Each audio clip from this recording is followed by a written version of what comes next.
میرے سونے مونے بچوں، یہ کہانی ہے ایک ننھے سے خرگوش کی جس کا نام گولو تھا۔ وہ ایک جنگل میں سبز ٹیلے کے اندر رہا کرتا تھا۔ اس کا گھر بہت پیارا تھا۔ گھر کی باہر والی دیواریں لکڑی کی تھیں، ان پر سبز پینٹ تھا اور گول سی چھت جو شاخوں کو جوڑ کر بنائی گئی تھی، سرخ رنگ کی تھی۔ دور سے دیکھنے میں گولو کا گھر کوئی بڑا سا مشروم معلوم ہوتا تھا۔ ایک دن گولو صبح کی سیر کو نکلا۔ وہ اچھلتے کودتے پتھروں پر سے چھلانگیں لگاتا چلا جا رہا تھا کہ اچانک اس کی نظر ایک چھوٹی سی ڈبی پر پڑی۔ یہ کیا ہے؟ گولو نے حیرت سے دیکھا۔ چوں چوں، یہ ماچس ہے۔ اوپر درخت پر سے آواز آئی۔ گولو نے سر اٹھا کر اوپر دیکھا۔ ایک موٹی سی چڑیا اپنے گھونسلے کے اندر بیٹھی کہہ رہی تھی، کل رات جو لوگ جنگل سے گزرے تھے وہ یہ ماچس یہیں درخت کے نیچے بھول گئے ہیں۔ ہاں تو اسے کیا کرتے ہیں؟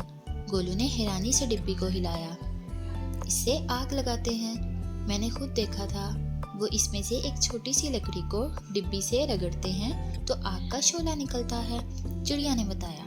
وہ اب گھونسلے سے نکل کر سب سے نیچے والی شاخ پر آ کر بیٹھ گئی تھی۔ میں بھی اس سے چولہا جلاؤں گا اور گاجے کا سوپ گرم کروں گا۔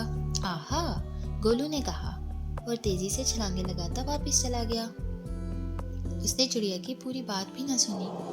گولو جب گھر آیا تو اس کی امی گھر پر نہیں تھی۔ وہ ہر روز کی طرح گاجرے لینے بھالو میاں کی دکان پر گئی ہوئی تھی۔ گولو خرگوش کچن میں آیا۔ اس نے ایک چھوٹی سی دیگچی چولہے پر رکھی۔ اس میں کل کا بچا ہوا سوپ تھا۔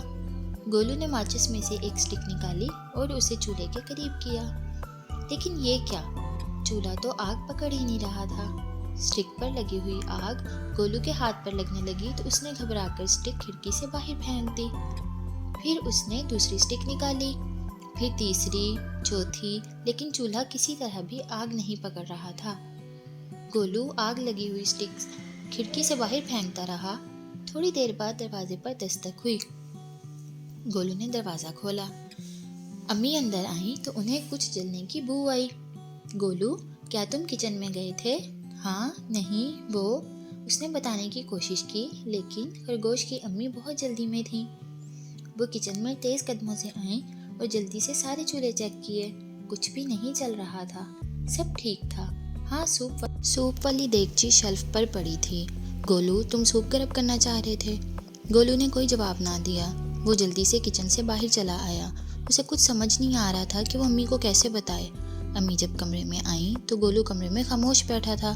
امی کے ہاتھ میں سوپ کا پیالہ تھا۔ انہوں نے سائڈ ٹیبل پر پیالہ رکھا اور کہنے لگیں، میرے پیارے بیٹے، میں نے ماچس کھڑکی سے باہر گری ہوئی دیکھ لی ہے۔ خدا نہ کرے چولہا جل جاتا تو تمہیں آگ بھی لگ سکتی تھی۔ گولو یہ سن کر بہت شرمندہ تھا۔ ابھی تم چھوٹے ہو، جب تم بڑے ہو جاؤ گے تو خود سے چولہا چلانا سیکھ جاؤ گے۔ خرگوش، امی اچانک کچھ سونگھتے ہوئے بولی، یہ کیا جلنے کی بو آ رہی ہے؟ او خدایا! امی جلدی سے بھاگتے ہوئے کمرے سے نکل گئیں۔ بچوں، اصل میں ہوا یہ تھا، جب گولو خرگوش نے جلتی ہوئی تیلیاں کھڑکی سے باہر پھینکی تو گھاس میں آگ لگ گئی۔ وہ آگ گولو کے گھر کی دیواروں تک پہنچی۔ لکڑی دھڑا دھڑ جلنے لگی۔ ہیلو ہیلو، جلدی پہنچے ہاتھی میاں۔ گولو کی امی ہاتھی میاں کو فون کر چکی تھی۔ ہاتھی میاں جو جنگل کے فائر بریگیڈ تھے، اپنے کئی ساتھیوں کے ساتھ گولو کے گھر کے باہر پہنچ گئے۔ وہ اپنی سونڈوں میں تالاب کا بہت سارا پانی بھر کر لائے تھے۔ جلد ہی آگ بجھ گئی۔ سبز دیواریں جل کر سیاہ ہو گئی تھیں، لیکن شکر ہے زیادہ نقصان نہیں ہوا تھا۔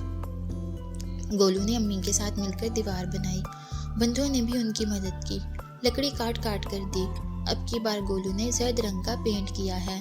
پیارے بچوں، اس کہانی سے یہ سبق ملتا ہے کہ کبھی بھی ماچس سے نہ کھیلیں۔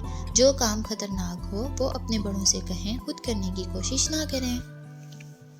ویڈیو پسند آئی ہو تو اس کو شیئر کریں، چینل کو سبسکرائب کریں۔